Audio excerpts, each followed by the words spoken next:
तर आपण पाहू शकतो यवतमाळच्या आळणीतली ही दृश्य आहेत। अरुणावती नदीच्या पुराचं पाणी घरात शिरलेलं आहे। पुराच्या पाण्यातून याचा अधिक आढावा घेतलाय आमचे प्रतिनिधी संजय राठोड यांनी।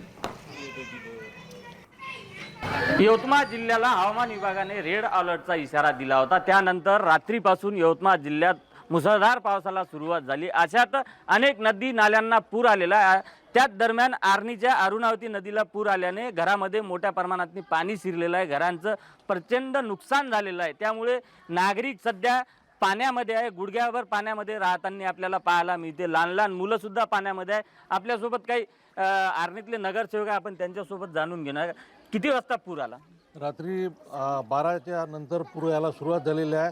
अरुणावती नदीनं अतिवृष्टी झाल्यामुळं या भागात खूप मोठा पूर आला आणि 1:30 वाजता नागरी वस्तीत पाणी शिरलं आणि जवळपास 2 वाजता सगळं नागरिकांना सुरक्षित स्थळी इथून हलवण्यात आलेलं आहे आणि खूप प्रचंड प्रमाणात नुकसान या ठिकाणी जे झालेलं आहे नागरिकांचं। नक्कीच मोठ्या प्रमाणात नुकसान झालेलं आहे। आपण अधिक पाहू शकतो की कशा पद्धतीनं शहरामध्ये पाणी शिरलेलं आहे। पूर्ण शहरात पाणीच पाणी असल्याचं चित्र आपल्याला या दृश्यांमध्ये पाहायला मिळतं। खरं तर प्रशासनाने आधीच अलर्टचा इशारा दिला होता।